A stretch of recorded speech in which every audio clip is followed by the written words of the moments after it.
Hello বন্ধুরা, সবাই কেমন আছো? আশা করছি সবাই খুব ভালো আছো আর আমিও খুব ভালো আছি। অতনু প্রামাণিক ব্লগে সবাইকে স্বাগত জানিয়ে আর তোমাদেরকে সাথে নিয়ে শুরু করে দিলাম আবার একটা ভিডিও। তো আজকে হলো বৃহস্পতিবার। তো বৃহস্পতিবারে এই দেখো আমি এখন পুজোর জন্যে গাছের ফুলগুলো ফুটেছে, তো ফুলগুলো এখন আমি তুলে নিচ্ছি এক এক করে। ফুলগুলো তুলে নেওয়ার পর আমাদের ঘরে যে ঠাকুর আছে সেই ঠাকুরগুলো পুজো করে নেব। আর ওইদিকে যা ঘরের কাজ হয় সমস্ত কাজ সারা হয়ে গেছে। আর আমার মায়ের শরীর খারাপ, তো মা তো জানো যে নিত্য পুজো করে, মানে প্রত্যেক দিনই পুজো করে ঠাকুরকে। তো আমাদের ঠাকুরটা পুজো হয়ে গেলে মায়ের ওখানে চলে যাব পুজো করতে, তার জন্যই সব ফুল তুলে নিচ্ছি গাছ থেকে।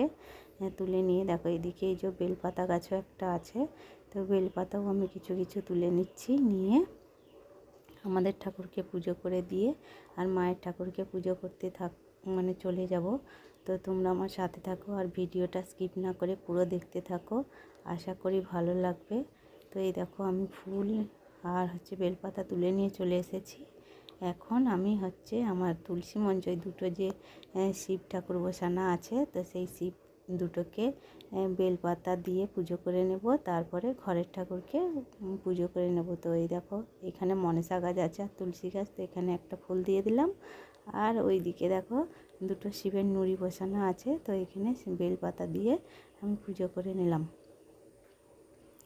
তো তারপরে ওইদিকে মায়ের ঠাকুর পুজো করতে চলে যাব। তো এই দেখো আমি পুজো করতে চলে এসেছি, আমি পুজো করতে বসে গেছি। তো পুরো ভিডিওটা আমার দেখতে থাকো, আশা করি ভালো লাগবে। আমি প্রথম থেকে কিভাবে পুজো করলাম সেইটাই তোমাদের সাথে আজকে শেয়ার করব। তো ভিডিওটা কোথাও যদি একটুকু ভালো লেগে থাকে তাহলে লাইক কমেন্ট শেয়ার করে দিও। আর চ্যানেলে যদি নতুন কোনো বন্ধু হয়ে থাকো তাহলে চ্যানেলটি সাবস্ক্রাইব করে আমার পাশে থেকো। আর যারা আগে থেকেই আমার চ্যানেলটি সাবস্ক্রাইব করে আমার পাশে আছো তাদেরকে অসংখ্য অসংখ্য ধন্যবাদ।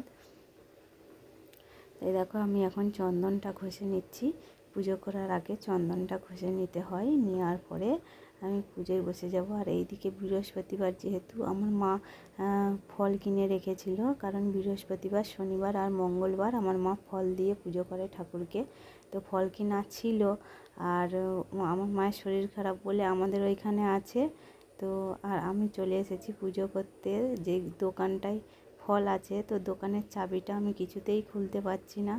তো খুলতে পারিনি বলে তার জন্যই ফলটা আমি বার করতে পারিনি, আর ফলটা দিয়েও পুজো হলো নি আজকে।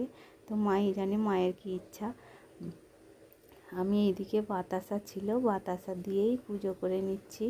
হ্যাঁ, আবার মা সুস্থ হয়ে গেলে মাই পুজো করবে, তো তখন সেই ফলগুলো দিয়ে পুজো করবে। আর এই দেখো বাগিতে এই যে ফুল তুলে নিয়েছি, আমাদের ওইখান থেকে কিছু ফুল নিয়ে এসেছিলাম, আর মায়েদের গাছের কিছু জবা ফুল আর গাঁদা ফুল কিনে নিয়েছি।